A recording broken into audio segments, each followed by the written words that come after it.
You're listening to a podcast by the Center for Action and Contemplation. To learn more, visit cac.org. Greetings, I'm Jim Finley. Welcome to Turning to the Mystics.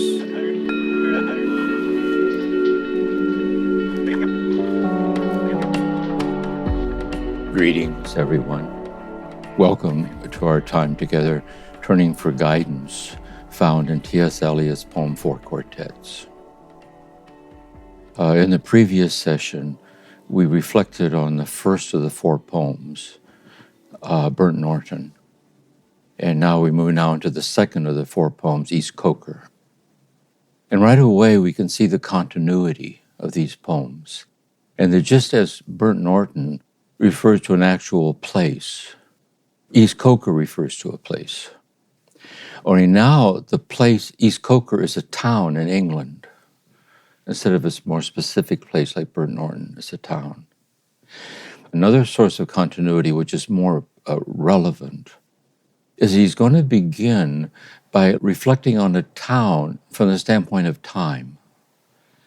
And then he's going to roll it over to look at time from the standpoint of eternity and the town. Another interesting little shift is he's looking at the town from the standpoint of time with respect to the buildings that people build to live in the town and to conduct the business of the day. And that's how he's going to start. I'll begin then with the opening stanza, East Coker.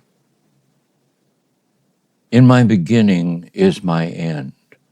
And so he starts now with himself, just where he left off before. But now he's moving now to the buildings of the town. In succession, houses rise and fall, crumble, are extended, are removed, destroyed, restored, or in their place is an open field or a factory or a bypass. Old stone to new building, old timber to new fire, old fires to ashes and ashes to the earth, which is already flesh, fur, and feces, bone of man and beast, cornstalk and leaf. So this is the slow, eventual crumbling away of all structures. Houses live and die. And now he quotes scripture. Houses live and die. There is a time for building, and a time for living and for generation, and a time for the wind to break the loosened pane, and to shake the wainscot where the field mouse trots, and to shake the tattered arras woven with a silent motto. So, first of all, there is a time for living. We're in time, we're living in these buildings, there is a time for living. And also, there is a time for building. And there is a time for living and for family, for generations, the ongoing. There's a time for all of that. But also to always know, as true as that is, it's also inevitably true that there's time for the wind to break the loosened pane. In other words, imagine an elegant house in East Coker, and the people who lived in that elegant home are all dead. And maybe the people who lived there after them are gone, and now it's abandoned. And in that abandoned building, this elegant home that's now empty, the wind is breaking the loosened window pane, cracking the cracked window. And to shake the wainscot, one of those words, got to look up to see what it means. In these elegant homes, the wainscot, there would be expensive imported oak. And they would put it along the bottom of the walls at the floor, a few inches or a few feet high. It was considered elegant looking this way.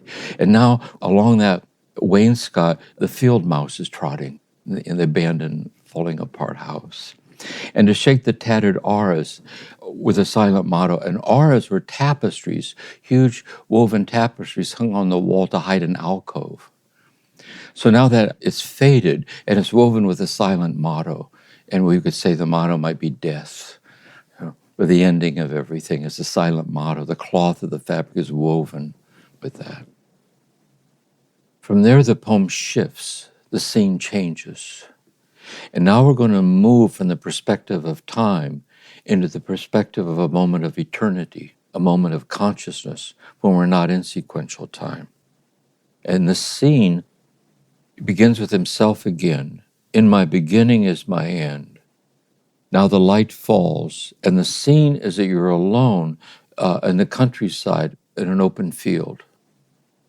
Now the light falls across the open field, leaving the deep lane shuttered with branches, dark in the afternoon, where you lean against a bank while a van passes, and the deep lane insists on the direction into the village in the electric heat, hypnotized.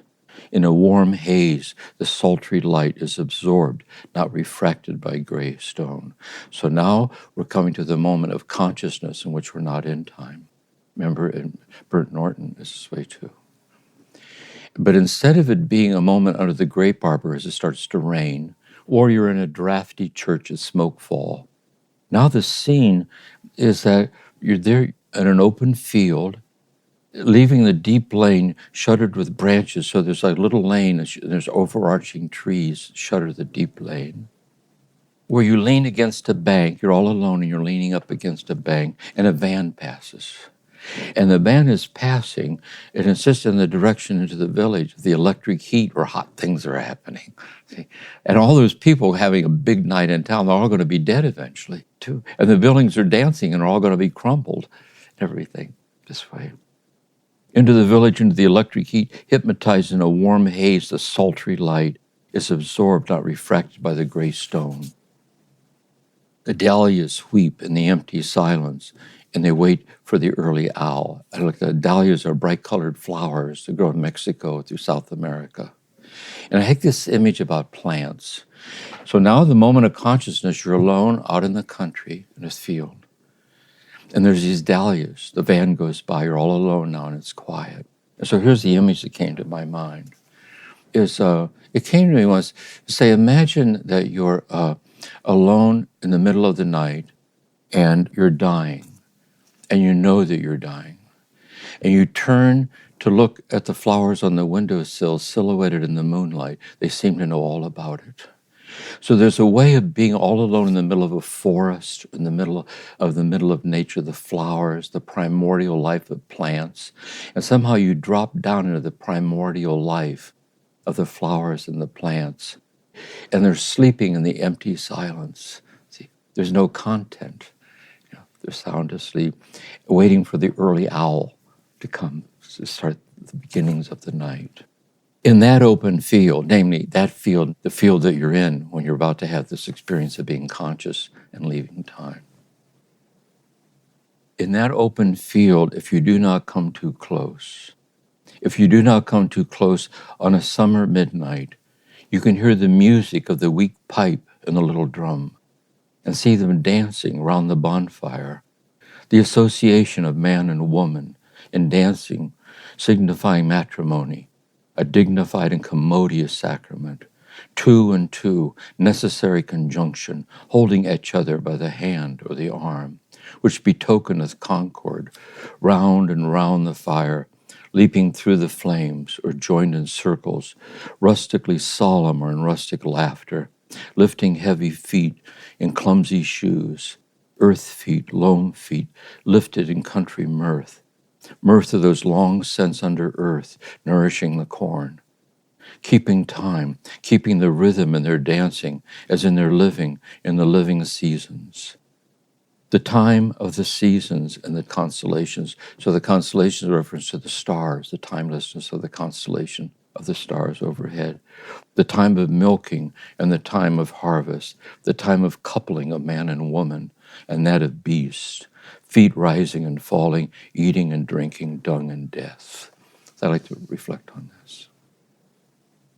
Poetically see, especially in the light of where this poem is headed, this way.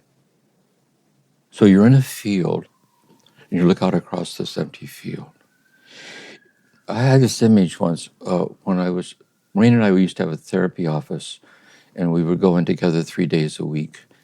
And one day I went in alone for the fourth day. And there was a cemetery on the way to the therapy office, an old cemetery. And I would stop at that cemetery and sit on a bench there. And I would be struck by the fact I'd look out at all the tombstones this way and realize that 6 feet under the ground were all those coffins. And the thing about it is they were all empty. No one was in there. The remains of their body was in there, but the shine in their eyes, the sound of their voice, the one that you loved and loved you, because we're all eternal. that no one's in there. It isn't just that all those that were in time and across through the veil of death are now in the eternity of God, which they are. But here's another way of looking at it. It isn't just that we're eternal, but the daily rhythms of our life are eternal.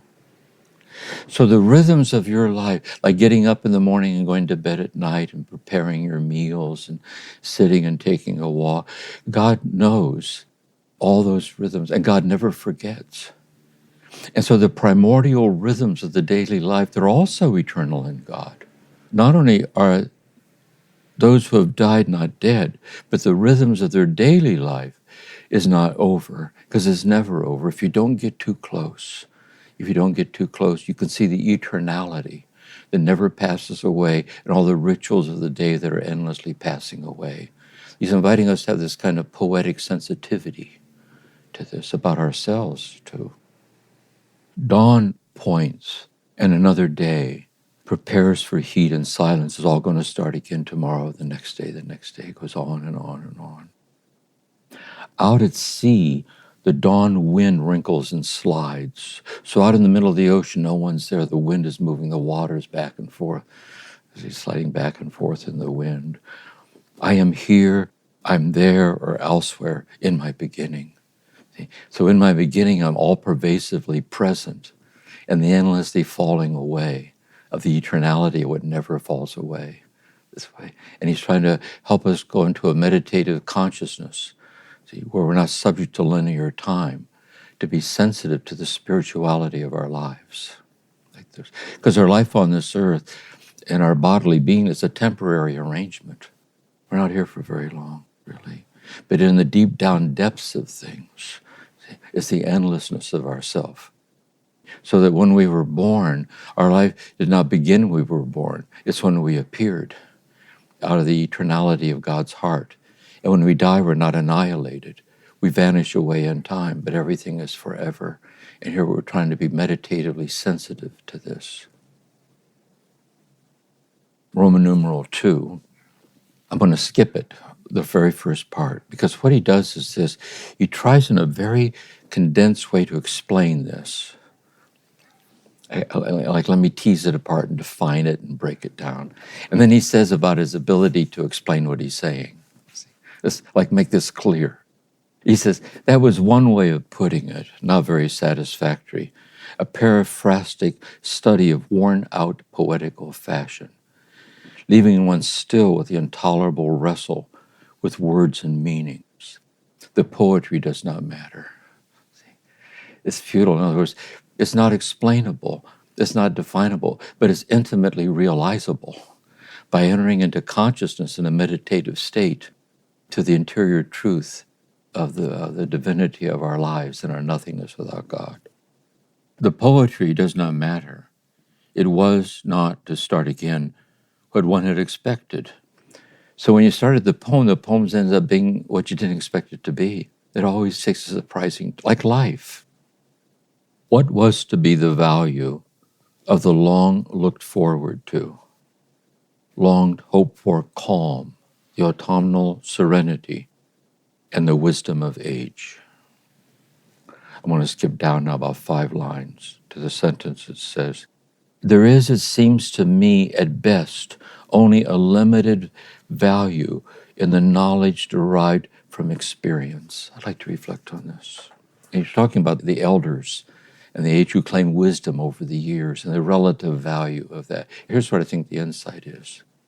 That when we go through life, we internalize experiences. The experiences form a pattern. Those patterns form the assumptive horizon by which we interpret future things.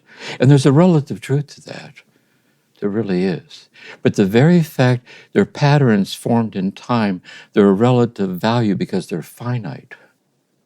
And if you stop there in linear time with limited thoughts and patterns, you don't fall into the boundarylessness of the consciousness of eternity that transcends time. I like it. There's one poet who said, I write my poems for lovers in their beds all over the world who don't give a damn about my poetry. He said, hey, he doesn't give a damn about his poem because it doesn't matter. But the poem is bearing witness to something that matters more than words can say. and embodies it, a Lectio, and trying to help us realize it and live by it this way. The knowledge imposes a pattern and falsifies, because the Buddhism, the Thich Nhat Hanh says, where there's perception, there's deception, and a perception is a fixed idea rather than the flowing Tao of things, like the boundarylessness of Buddha nature of the divinity.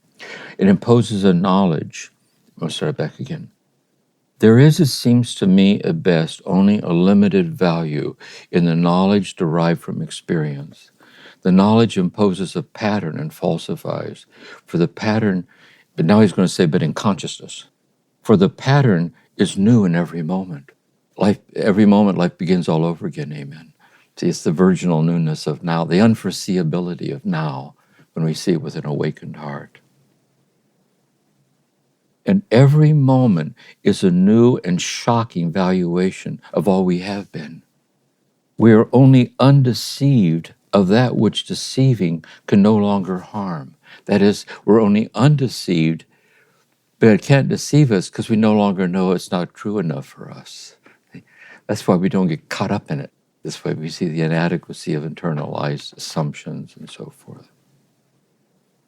In the middle, not only in the middle of the way, but all the way, in the dark wood, in a bramble is a marshy bog area, in a bramble on the edge of a grimp, that's the bog, like the swampy area, the grimpen, where there is no secure foothold, and menaced by monsters, fancy lights, risking enchantment this way. To reflect on this for a moment. There's a lovely little scene in Carl Jung's Memories, Dreams, and Reflections. And he's talking with Sigmund Freud. And Jung broke from Freud because Jung thought we need to have an essentially spiritual understanding of the interior depth dimensions of ourselves. And Freud was really very like positivism. He wrote a book on the future of an illusion. He thought religion was an illusion. And they would break it open. This is one of the main reasons why they split ways. And he was talking with Freud about the will-o'-the-wisp. And the swampy areas in the south in the morning, if you're taking a boat very slowly through the swamp, there's little clouds that float about a foot or two over the water. And they're called will-o'-the-wisp. And he said when he told Freud about it, Freud lost consciousness because he was surprised by the numinous, by the unexplainable. So we're now in this boundaryless place with no fixed reference points because they're all inadequate, because all fixed reference points are no longer serve the realms that are awakening within us, which is our ultimate destiny and the divinity of everything. And in the middle, I think he's referring to Dante, the Divine Comedy. He starts out this way, in the middle, meaning in midlife. And also in Buddhism, the reference to the middle way of the Buddha, which is the way of nirvana, in the middle way. Not only in the middle of the way, but all the way in a dark wood, in a bramble, at the edge of a grimpen, where there is no secure foothold. There's no secure footing to stand on to define or explain what's happening to you any longer. And menaced by monsters, fancied lights. There are 10,000 worlds, and I've traveled through them all, like waking dreams and layers of interior realities that rise and fall within us. Do not let me hear of the wisdom of old men, but rather of their folly, insofar as they claim for a wisdom accumulated through time. Their fear of fear. So Jesus said, fear not, I'm with you always. Jesus didn't say, don't be afraid, I'll personally see to it that no scary things happen to you. But rather, no matter how scary the things might be, don't be afraid because I'm with you in it.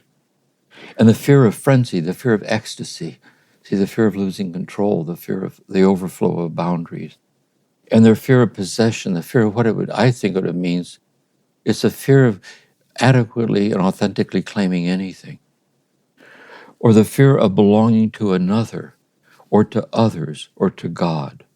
The only wisdom we can hope to acquire is the wisdom of humility, and humility is endless. And this is the descent. See? We're becoming the reins fall from our hands. We're becoming more and more bereft of claiming anything anymore. See? because we're being transformed by the depth we're falling into, and it's transforming us into itself unexplainably forever, this way, which is the truth of our awakening heart. The houses are all gone under the sea. The dancers are all gone under the hill. Next stanza. Now we're back in death again, through time. Oh, dark, dark, dark, they all go into the dark, meaning death. The vacant interstellar spaces, the vacant into the vacant, the captains, merchant bankers, eminent men of letters, the generous patrons of art, the statesmen and the rulers, distinguished civil servants, chairmen of many committees, industrial lords and petty contractors all go into the dark. And dark the sun, and dark the moon, and dark the Almanac de Gotha. The Almanac de Gotha, look it up. It's a kind of a history of the royalty of Europe, different countries. They're all dead too.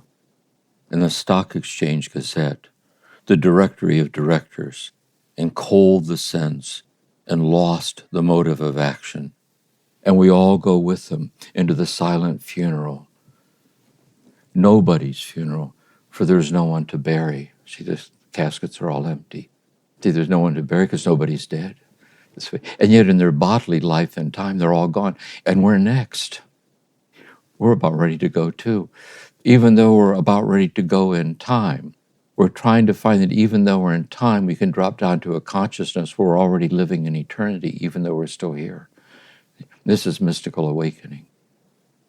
So in other words, I die to the illusion that who my reflective ego is in time can even begin to be adequate to who I deep down really am and am called to be, as the beloved of God, the deathless presence of myself.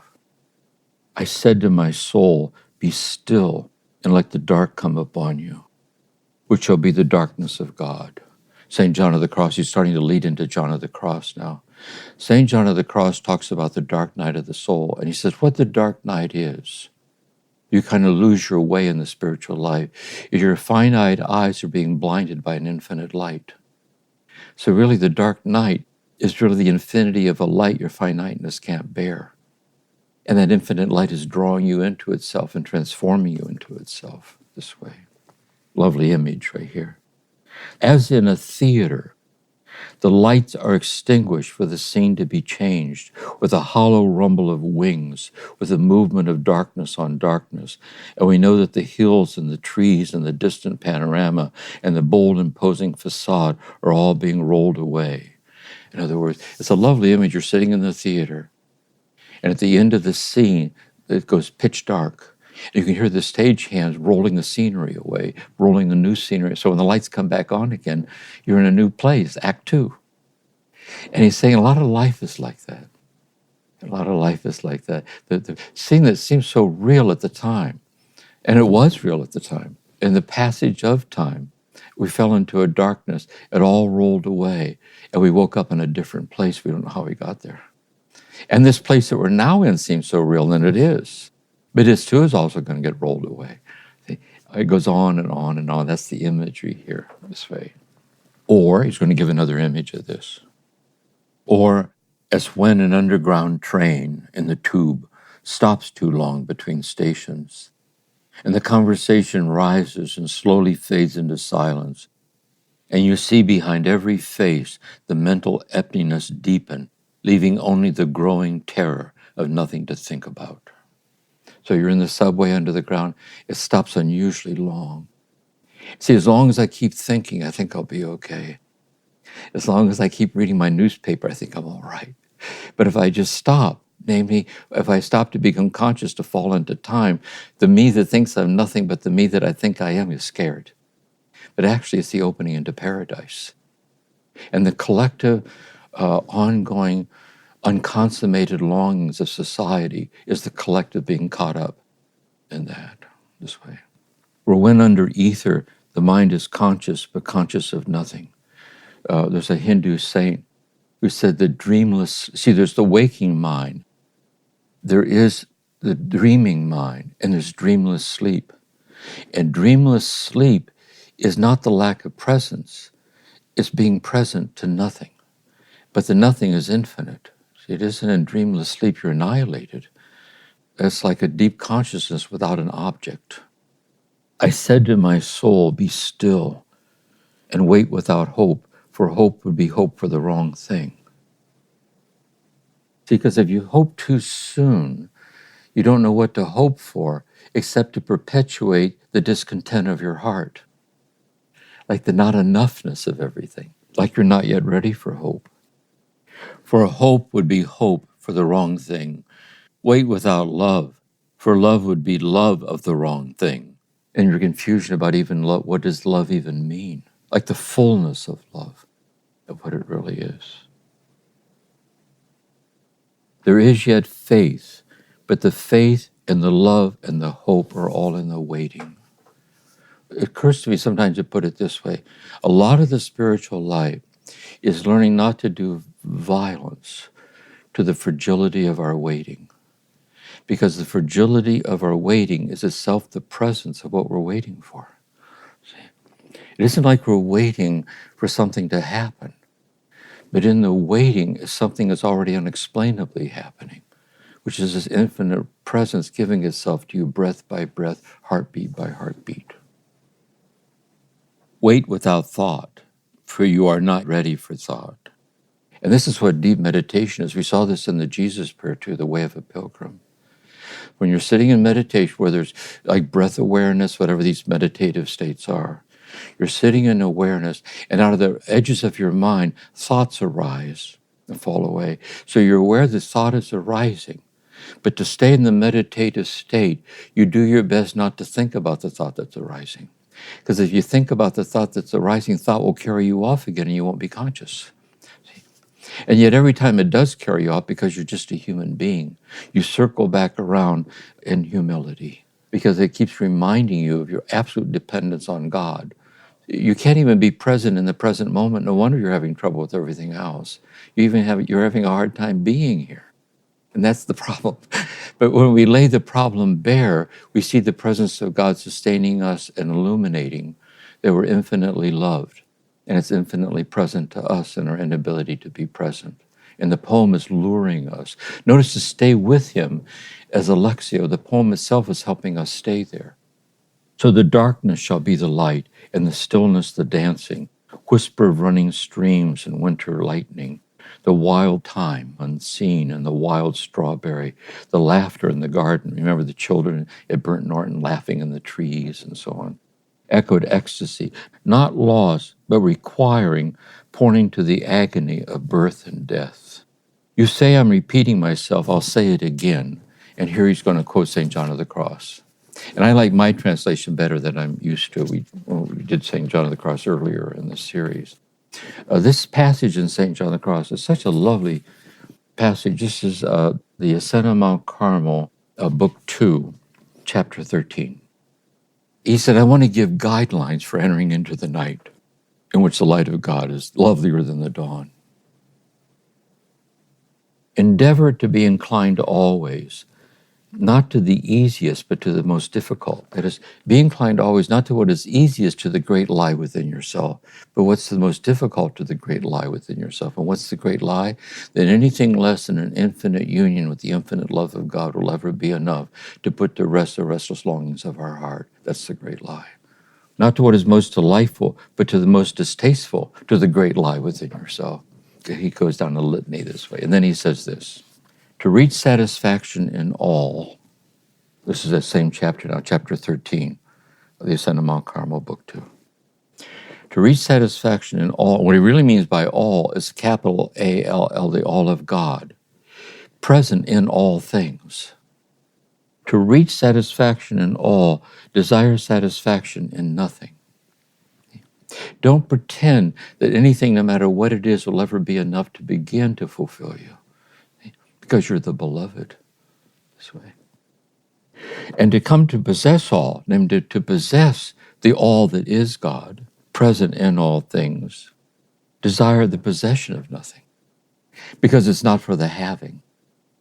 Why? It's not for the having because there's no haver. The very you that has.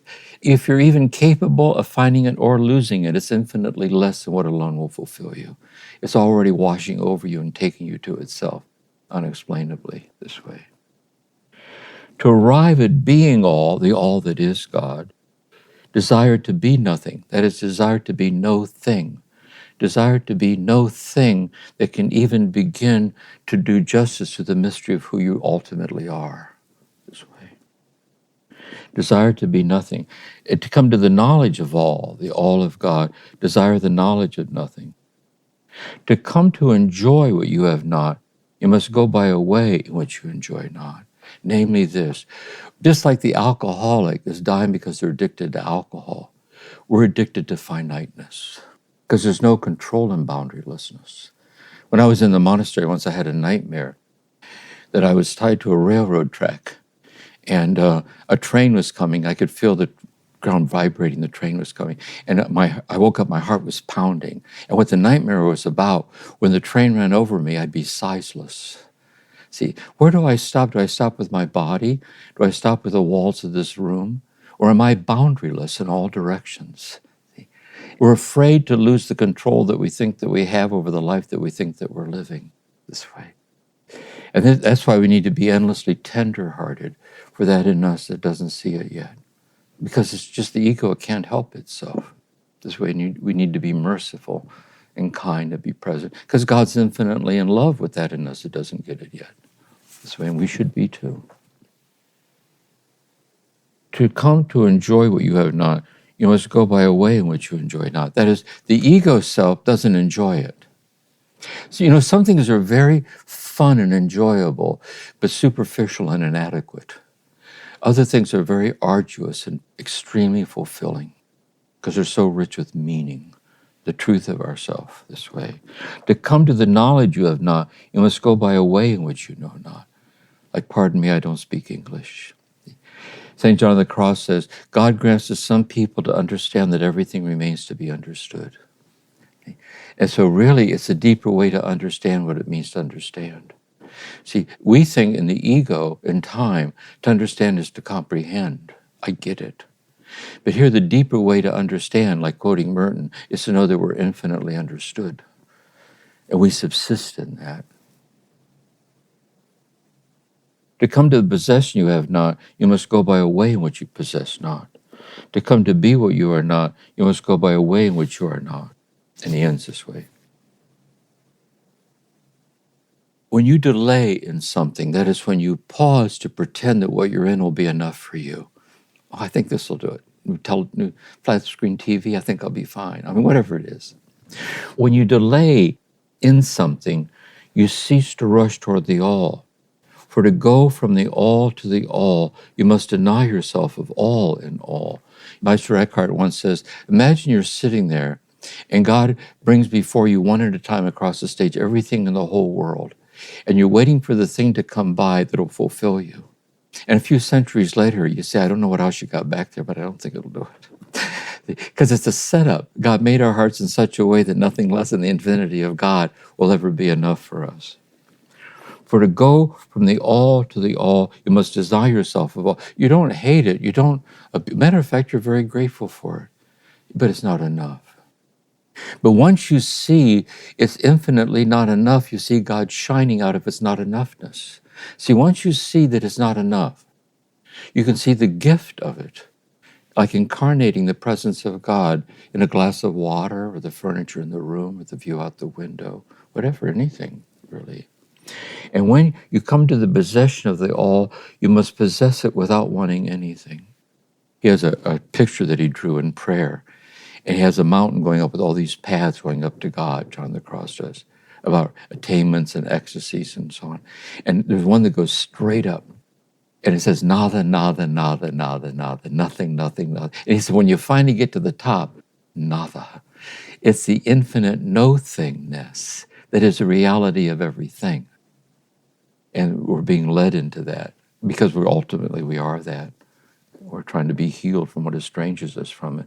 Because if you desire to have something in all, your treasure in God is not purely your all. In this nakedness, the spirit finds its quietude and rest.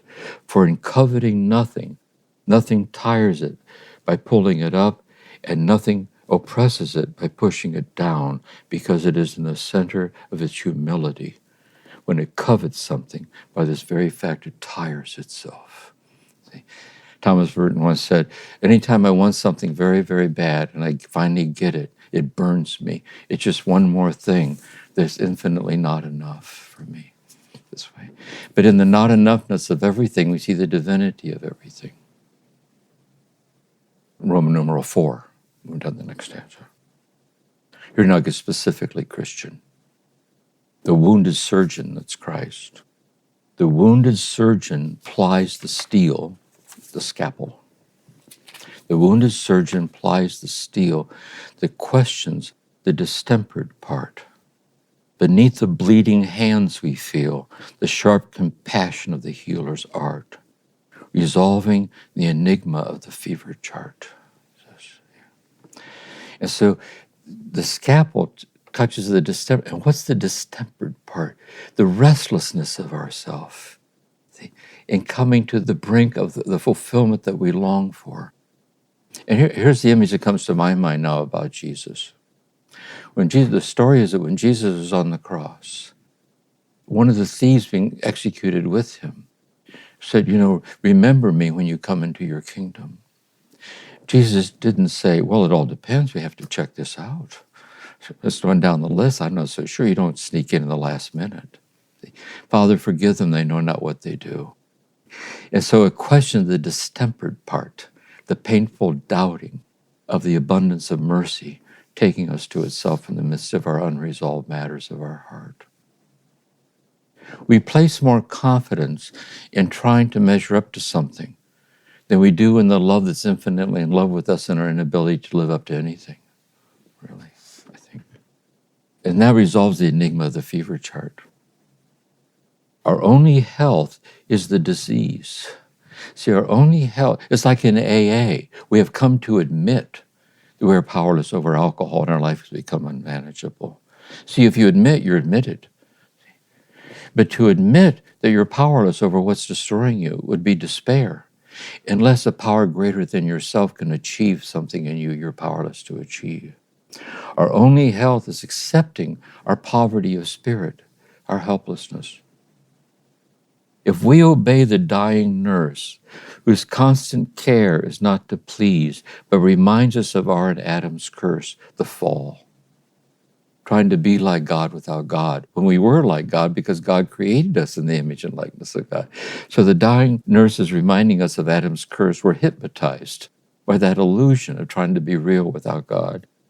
And that to be restored, our sickness must grow worse. The whole earth is our hospital, endowed by the ruined millionaire, wherein if we do well, we shall die of absolute paternal care that will not leave us but prevent us everywhere. See, it's almost as if you look back at your life, you start heading down different tangents, and it ended up being a dead end. And at the time, although it was frustrating, you realize it forms a kind of a grace pattern of endless cul-de-sacs. There are in a graced arc of deliverance. It's leading you right up to this very moment that we're listening to this poem this way. The chill ascends from feet to knees. The fever sings in mental wires. To be warmed, then I must freeze and quake in frigid purgatorial fires, of which the flame is roses and the smoke is briars. This way. And so to myself in time, I can't bear it. See, no footing anywhere, and yet how sweet it is. Because wouldn't it be sad if the only thing real were things I could bear? Wouldn't it be sad if the only things I could ever understand is what I'm capable of understanding? Think how myopic it would be. So there's certain things we just need to let love burn it away in us with tenderness and just keep leaning into it by taking life on life's terms, as they say in AA, and learning to love. The dripping blood, our only drink, the bloody flesh, our only food, in spite of which we like to think that we are sound, substantial flesh and blood. Again, in spite of that, we call this Friday Good Friday. See the cross, the crucifix. And out of the cross shines the eternal light of the resurrection, which the poem is headed towards. So now the end. So here I am in the middle way, again, the middle way of the Buddha, the middle way between the two wars. Here I am in my own midlife. Here I am in the middle way. Having had 20 years largely wasted, the years between the two wars, trying to use words, and every attempt is a wholly new start and a different kind of failure. This isn't it either. Because one has only learned to get the better of words for the thing one no longer has to say, or the way in which one is no longer disposed to say it. And so each venture is a new beginning, a raid on the inarticulate, on the unspeakable, with shabby equipment always deteriorating in the general mess of imprecision of feelings, the awkwardness of it all, like the clumsiness of trying to say something. You're saying something that you are not adequately able to say, but if it's said out of the depth of sincerity, the one who loves you can hear it in your voice. Just like we can hear it in his voice when we listen to him as the poet. And so each venture is a new beginning, a raid on the inarticulate, with a shabby equipment always deteriorating in the general mess of imprecision of feeling, undisciplined squads of emotion, and what there is to conquer by strength and submission has already been discovered once or twice or several times by men whom one cannot hope to emulate, but there is no competition. It's like this, look. The very thing you're trying to say, and now we look at all these mystics we've been studying, has already been said by people we can't even hope to emulate them. But there's no competition. Why? Because spiritually what's given to one of us belongs to all of us. See, there's no competition. It's the generosity of God being poured out to all of us. There is only the fight to recover what has been lost and found and lost again. And it's a reference to Juliet of Norwich. She said, I sought him, and I found him, and I lost him. And I think that's the way it should be on this earth. See, I sought him, and I found him, and every time I lose him, it sets in motion seeking him more, which is the path in which we're being transformed by this love, drawing us to it so. And found and lost again and again, and now under conditions that seem unpropitious. But perhaps neither gain nor loss. Maybe gain or loss isn't a helpful way to look at this. The first shall be last and the last shall be first. It's turning everything upside down and inside out this way. The end of the poem, last stanza. Home is where one starts from. As we grow older, the world becomes stranger, the pattern more complicated of dead and living. See, all this seems so clear about the dead and the living and being alive and dead and all. Back in the good old days when we were holy, all this seemed so clear. But for quite some time now, the world becomes stranger, the pattern more complicated of dead and living. Not the intense moment isolated with no before and after. So it isn't just the moment under the grape arbor, the pause, or alone in the field as a van passes and you look at the dead. It isn't just these little singularities of clarity, but a lifetime burning in every moment. So that somehow even life's most incidental moment burns with this fire of the unexplainable divinity of standing up and sitting down, of the reality of ourselves.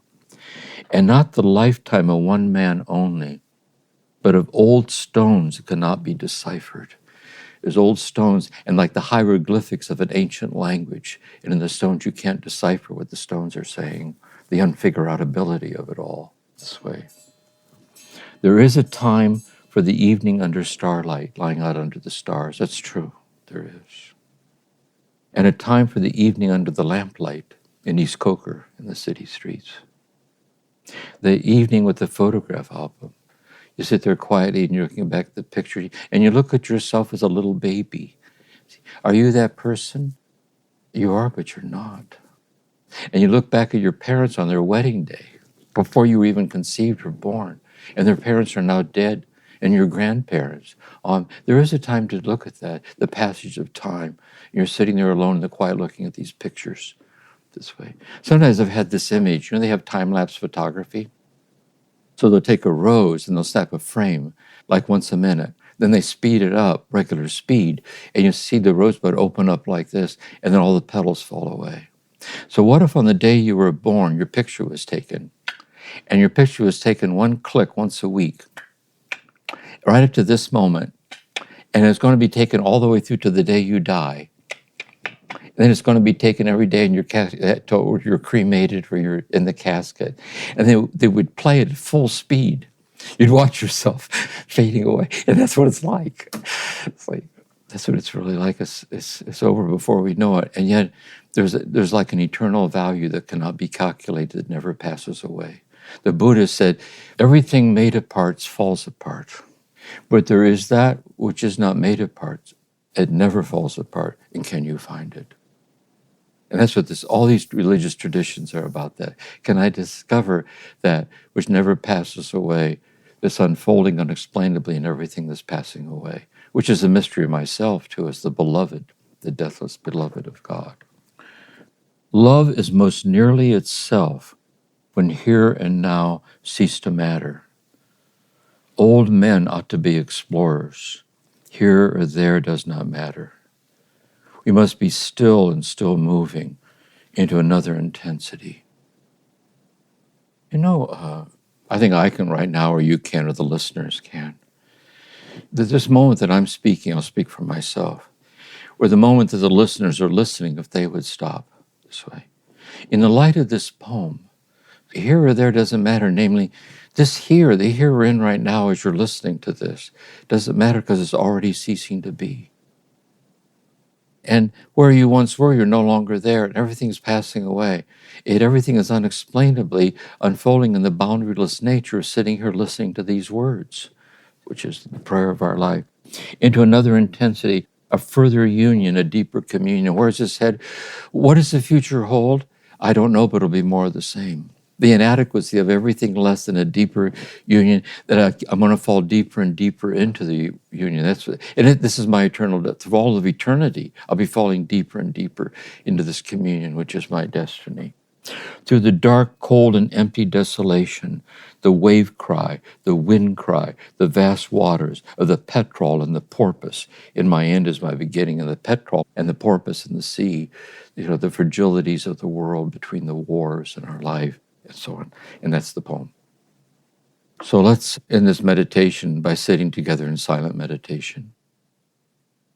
Again, we'll sit for 1 minute, but on your own at home, sit as long as you're moved to do so. So I invite you to sit still, sit straight, fold your hands, and bow. And repeat after me. Be still and know I am God. Be still and know I am. Be still and know. Be still. Be.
we say the Lord's Prayer together. Our Father, who art in heaven, hallowed be thy name. Thy kingdom come, thy will be done, on earth as it is in heaven. Give us this day our daily bread, and forgive us our trespasses, as we forgive those who trespass against us. And lead us not into temptation, but deliver us from evil. Amen. Mary, Mother of Contemplatives, pray for us. St. John of the Cross, pray for us. Julian of Norwich, pray for us. Blessings till next time.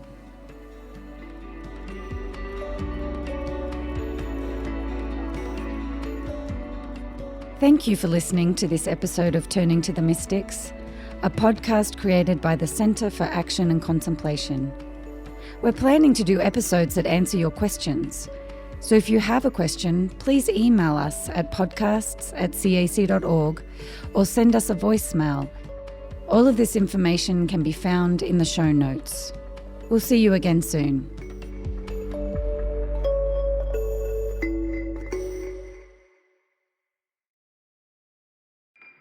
Do you feel called to walk a more contemplative path? The Center for Action and Contemplation is an educational nonprofit supporting the journey of inner transformation. Our programs and resources will help grow your consciousness, deepen your prayer practice, and strengthen your compassionate engagement with the world. Learn more about our resources, such as publications, podcasts, email series, and events at www.cac.org.